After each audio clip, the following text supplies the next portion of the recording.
Yeah. Thank you all. Thank you very much. Completely unnecessary. All I did was walk from there to here. But, you know, it's 9 o'clock on a Sunday, so I'll take what I can get. So, as this part of the slide says, my name is Steve. As that part of the slide says, I am a geek. As you can probably tell from my accent, I am from England. I'm from London, England, and I'm a European, despite what my government keeps saying. So I'm going to be talking about building your own version of Skype in the browser, because you can actually do it. How you do it? Well, it's quite simple. It's called WebRTC. Talk over. See you later.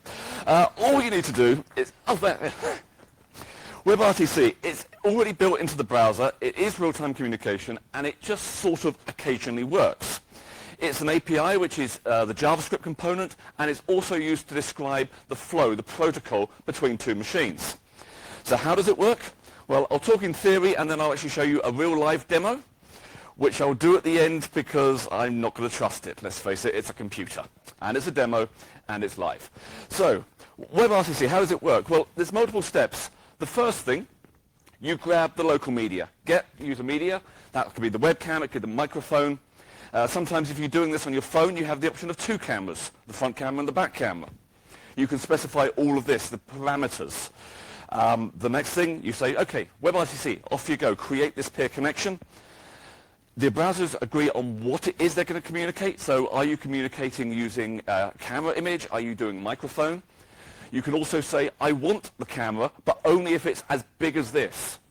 So if you're doing insurance, for example, and you want to use WebRTC to take a picture of the car that's been broken, then you need to have a high-resolution image. Otherwise, it's probably not valid. So you can say, I want a camera image, but only if it's 1024 or larger. You also say how you're going to communicate. Are you on the same local network? Are you having to go via another server? You have to specify this. And then once you've done that, the streams just flow and it all works normally without a problem.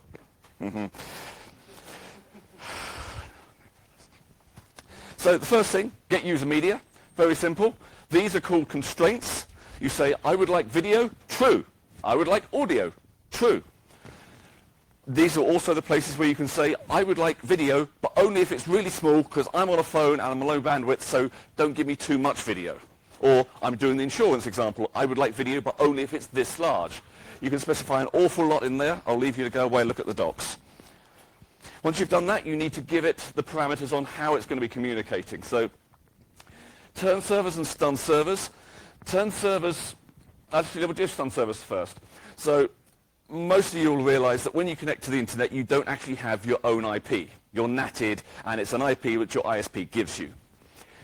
That's pretty useless if you've got another computer that wants to have a Skype-like conversation with you. So what you need is the publicly accessible IP, which you can get via a stun server. If you go to sites like what's my IP and that, it just says, well, I know you think you're 192.168 blah, blah, blah, but actually I see you as this global IP. And the stun server gives you that, which you can then pass on to the other side of the conversation to connect. The turn server is when you are behind a nice chunky firewall and no one wants to talk to you at all. The turn server says, right, well, I will take your media, your video or your microphone data, I will turn it around and send it back down to the other peer. That's what the turn server does. That's a lot of data, and that's why there are generally no free ones around. You have to have that server yourself. Once you have this data, you just pass it into a JavaScript method called RTC peer connection, and job's done. You add that media stream, that video or that audio to the peer connection. You create an offer to the other side. So you've got these two units, the person that wants the conversation and the person that has to have the conversation with you. The first person creates an offer. I offer you the chance to have a web chat with me using this microphone with this video data. Do you accept that? The offer is then sent to the other user. They go, yes, I accept this conversation, and they create an answer back to the first person. When both of those users have applied that information into their peer connection, traffic happens. And that's it. How they communicate, as we said, there are three ways you can generally communicate between two peers.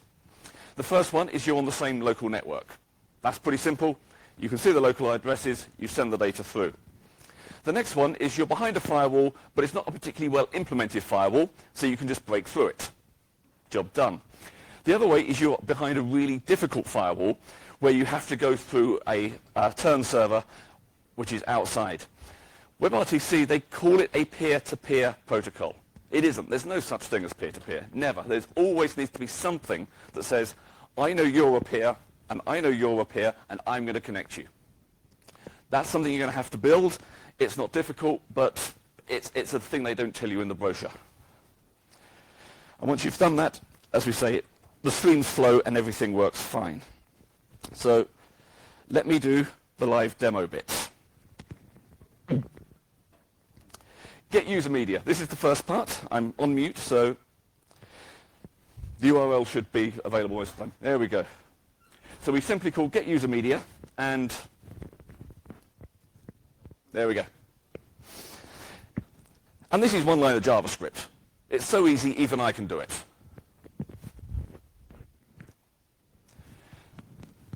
That one line, it creates the object, it opens, I could give the talk from here. Actually, I could have given the talk from home.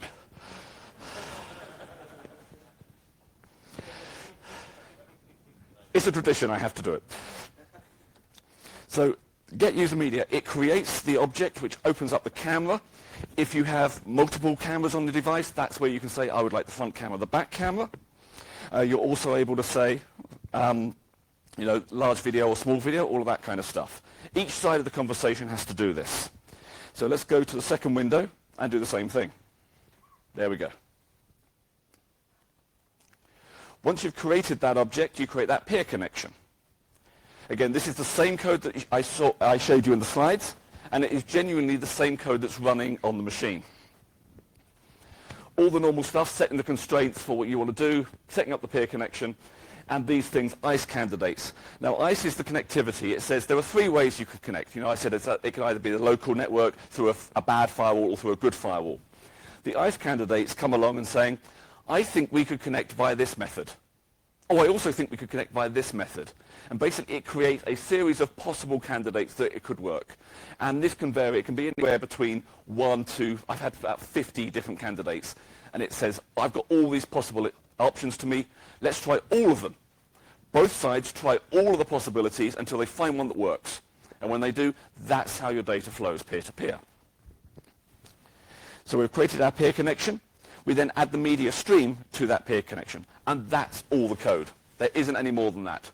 And to prove it, you can go to the link and you can view source and you'll see that I'm not fibbing. This is when we come to the exchange, the offer and the answer. So the person initiating the call says, I offer you the chance to have a conversation with me. It creates this STP, which is a session description packet, and it looks like this. This is the information that gets passed between each machine. Hope you're making a note of all of this. There will be questions at the end. Everyone got that? Good. So once you have that session packet, and this contains all the information about the offer, the type of video or the type of audio it wants to send, the size that it wants to do it, little bits about the network, the protocols that might get used.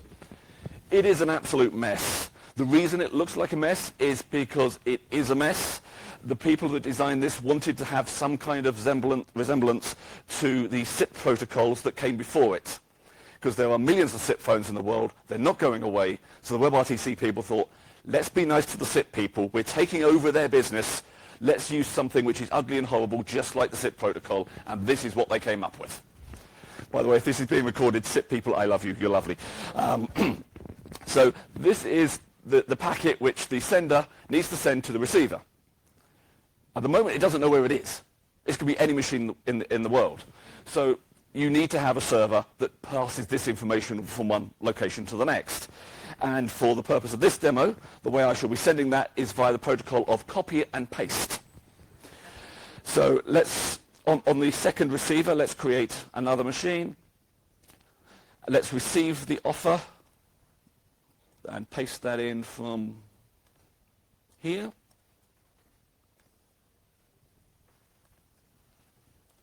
Blah, blah, blah. Done. Now, this is a two-stage process. We create a session description from the thing that the other person sent us. We then have to set the remote description. That's two operations to do one thing. We've already said, create an object with this packet of junk. We then have to say it again. Why? Because that packet of junk you might want to change. That amount of stuff there, you might look at this as a programmer and think, you know what, I disagree with this 8,000. I want this to be 7,000. So WebRTC does everything in two steps. You create the object with all the things in, and then you apply it to your connection.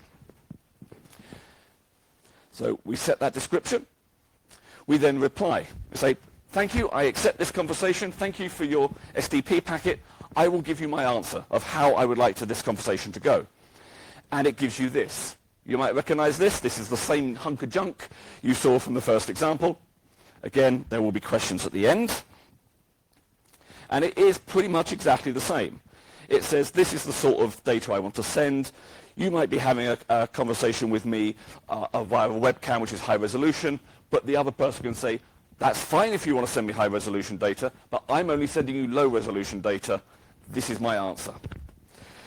And the only real difference is that very first word, type answer. Everything else is exactly the same. So the second person sends back their answer and say, yep. And again, two-stage process. First, you create the object with that big text string of how it's going to work, and then you set that remote description onto the local peer connection object. Both sides now both know what the other is going to be doing. And that's pretty much it. You've told each machine what it is you're going to be transferring. Is it video data? Is it audio data? You then have to pass in the ICE candidates. This is the way that the two machines are going to connect. Is it via the local network or not? So we send the ICE candidates from one machine. That's the signaling bit. Which, if you have a look here, these are the ICE candidates. These are the bits that I mentioned that it creates automatically. The browser looks at the interfaces on your machine and says, I've got two network cards. There are these IP addresses. I'm on this part of the network. I could probably access it remotely because the firewall's quite easy. The firewalls, everyone sort of says, oh yeah, firewalls, they protect us. What this actually does is it keeps firing packets in. The firewalls have got very simple logic. It just basically says, well, if someone sent something out on this port, there's a reasonable chance it's legitimate traffic. So what WebRTC does, it sends loads of stuff out on loads of random ports, hoping that the firewall has a look and goes, oh yeah, I've seen some traffic on this port before, it must be legitimate. So when the other person starts firing packets in, it gets through the firewall, which is great, because it solves all the problems that the IT people put there to stop us doing this thing. So you have a series of candidates. In this case, what we've got, 9 or 10. And you send that over the same signaling channel to the other person. Again, I'm using copy and paste, but you'd have your own little server that says, oh yeah, person A wants to talk to person B. Send these nice candidates along. So we send them along. We receive them. Add them in. Okay, so there are 11 candidates there. And that is it. That's a working demo. All I've got to do is scroll up now, and if there are two windows with my image on, this is a live demo that's actually worked.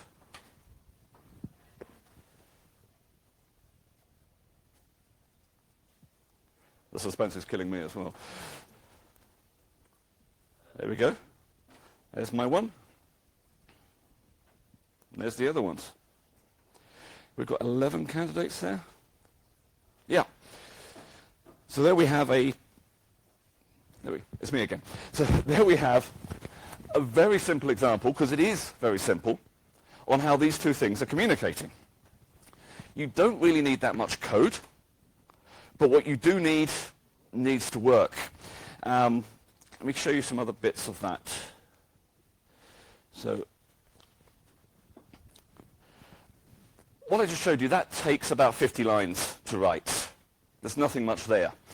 The trick is everything else you need to do around it. You need to build that signaling thing that says, oh, here's machine A, it wants to talk to machine B, and then actually have that communication. You've got stats in there. So if you want to know what's going on at any time, you can query the browser and saying, what are you doing now? Are you expecting an answer? Have you just sent an answer? You can say, what sort of throughput am I getting here? So if you use Chrome, and most people that do this stuff use Chrome, not because it's best, but because Google created WebRTC many years ago, and they really are trying to push it so they've got the best support in the browser for most things. And you can go to your Chrome WebRTC internals, and you see stuff like this, which, if you can see it will say things like, oh, I'm decoding this, this is the jitter buffer, this is how many packets I've lost, which you can then use from JavaScript. You can grab all of this out using the getStats method to say, how many packets have I been losing? And then you can report that back to the user. You can say, is this jittering a bit? Should I tell the user, if you're doing something else on your machine right now, it's blocking the network, it's jittering. And you as a machine can work that out. The machine itself will automatically degrade the quality if it sees that the bandwidth is quite low. It will do that. You don't have to do that. But it's good to be able to grab this information so you can pass that information on to the user saying, by the way, it's going to go a bit slow now. And you get pretty graphs as well if you want to do that stuff. There is also a data channel as well. So Skype, as well as supporting voice communication, will also support text, and you can do it with the data channel object. That's very simple. You can create as many data channels as you like. Let's face it, if this thing is able to send real-time video between two peers, it can certainly handle a stupid piece of text. Although there are theoretically an infinite number of data channels, they actually all go over the one channel, and it just has a little header at the top saying, this is channel user 1, this is channel user 2. And you can send anything across strings, blobs, array, buffers, and as the bottom bit says, which is the important bit, it matches the WebSockets API, because that's where they stole it from. And it works. So in conclusion, he says, getting it roughly on time, the peer connection handles everything. You create your user media object, you add it to the peer connection. You create an offer for the other side to have that call. That goes into the peer connection. You get an answer from the other person that says, I'm happy to have this phone call. You add that answer to the peer connection. The order is very strict. Every single thing needs to be done in the order that's been given, otherwise it will not work. The states will go out of sync and you will never be able to recover. You'll have to refresh the page and go right back to the start if you get any of those steps wrong or in the wrong order. And there are other gems hiding, like the getStats thing, for example. It's there, it's really great, but it's not something that, when you get a video connection happening for the first time, you're jumping up and down so much, you'd forget that there's all these other things that are hiding behind the scenes. So you can always take a look for them. They are there, they're quite amusing. And that's the end. I'll just update the scorecard. There we go, 11 talks given. So I might even have a couple of minutes for questions.